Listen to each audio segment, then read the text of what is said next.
With you this evening and to come and talk to you about some observations I have that I think that we need to be aware of. Certainly I think your being here today is indicative of the fact that we are facing some urgent moments in our nation, and it's going to require us to be focused and targeted in such a way as to rescue the republic. I really believe that what we're on is a rescue mission, that is to rescue this republic from the attempt on the part of the liberal left to flip this nation into a socialistic paradigm. That's what we're facing. We need to recognize that and then target our energy and our effort in such a way so as to address that and to address it to win.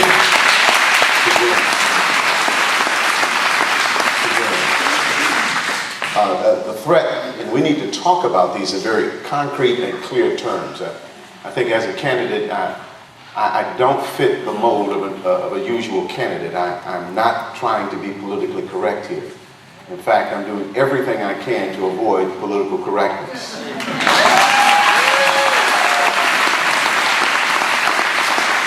I firmly believe that we're in the mess that we're in America today because political correctness has muted our capacity and our ability to address the issues that are confronting us in a very specific and targeted way. We're more concerned about alienating folks or being too overly sensitive about how people feel than we are about dealing with some very real threats that are facing our nation.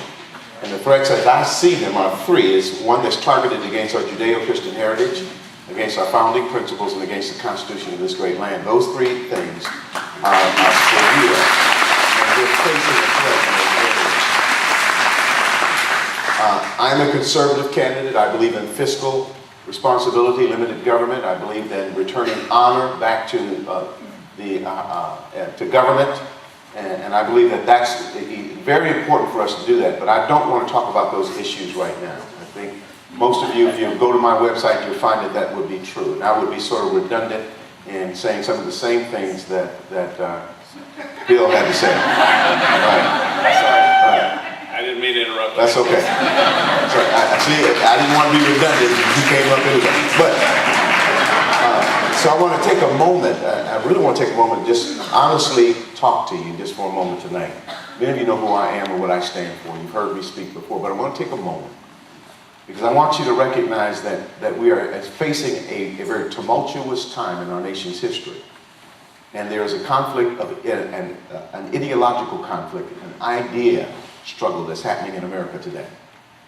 And we need to know what they are and respond in a way that I think that will secure this republic and the liberties that we have come to enjoy here in this nation over the years. We need to know so that we can have a targeted and realistic response.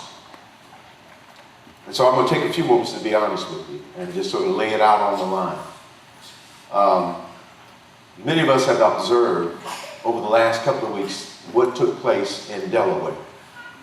And we saw Christine O'Donnell win the primary there. But in the process, she was attacked. And the attack did not come from outside the party. It came from within the party. And for those of us who are paying attention, you should recognize that was a message that was being sent to us in the Tea Party and 9/12 movement on the part of the establishment Republican leaders.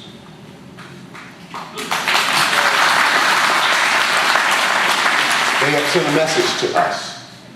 And when they did everything they could to try to defeat Christine, not only her, but every conservative Tea Party candidate has been resisted by the establishment party. Have you seen that? Am I the only one seeing that? All right. Okay. I want you to know that's not by accident, that's not by happenstance, but this is a struggle that has been going on for a long time inside our party. It has roots all the way back to Barry Goldwater and Nelson Rockefeller. Those who know our history know that struggle has been going on for a long time. And then it manifested itself again with Reaganites and George H.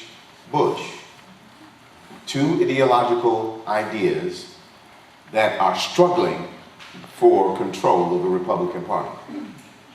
And you need to know that that's what's happening right now so that you can identify where the struggle is and how to resist those who are attempting to forever change this nation and to forever change our party. And so it is not just the liberals versus the conservatives, or the progressive versus, the Republicans or the Democrats. That is not the only thing that we're witnessing. We're witnessing, even inside our party, a struggle. And we need to pay attention to that and recognize that that's what it is, so that when we are engaged in identifying our candidates to go represent our values, that we're not putting forth candidates who are really rhinos. Really rhinos. So the struggle has been going on for some time, and so when Karl Rove threw nuclear bombs at Christine O'Donnell, when, is it Crowd? I keep struggling with his name. Say Charles Krauthammer. Those guys were throwing bombs over at her too. And when John Cornyn leaves from Texas and goes all the way up to Alaska and sticks his nose into a primary, that says something to us. That says something to us, men and women.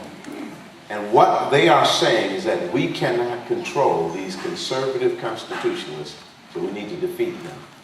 Because when they get to Washington, they're going to be on a mission that we cannot control.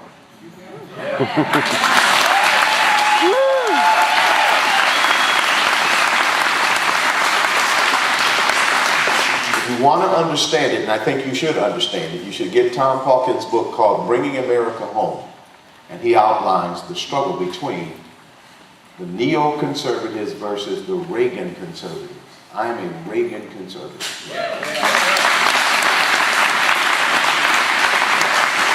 And so yes, we're in a struggle for the very life of our nation, but the struggle is also inside our party, men and women, and you need to know what it is so that you can identify who's who in the zoo, so you can make sure that the animals are not running the farm. Amen? Amen. So I wanted to take a moment to just say that to you, because I want you to know that we have been duped, and we have been tricked, and we have been deceived before by those who were pretending to be conservatives and pretending to be Reaganites.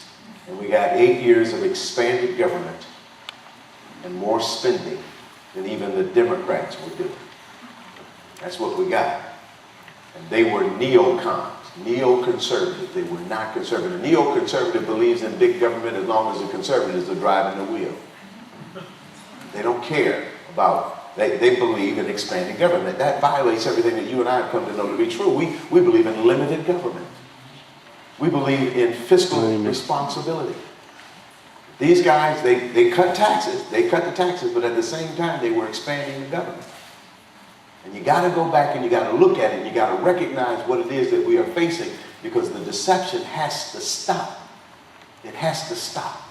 You cannot be tricked because people are using nomenclature that is consistent with ours. It's got to be more than just words. There's got to be a value system.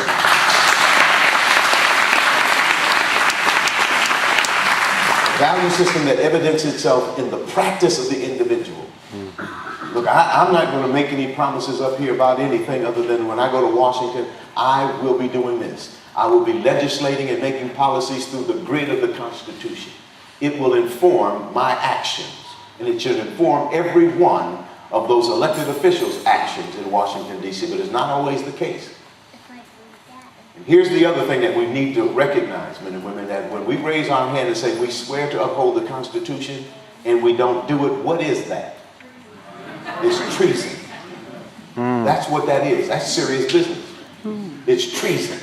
And until we call it what it is and recognize what it is, we will allow it to happen with no punitive consequence. But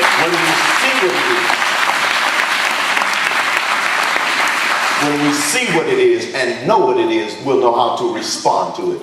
You get rid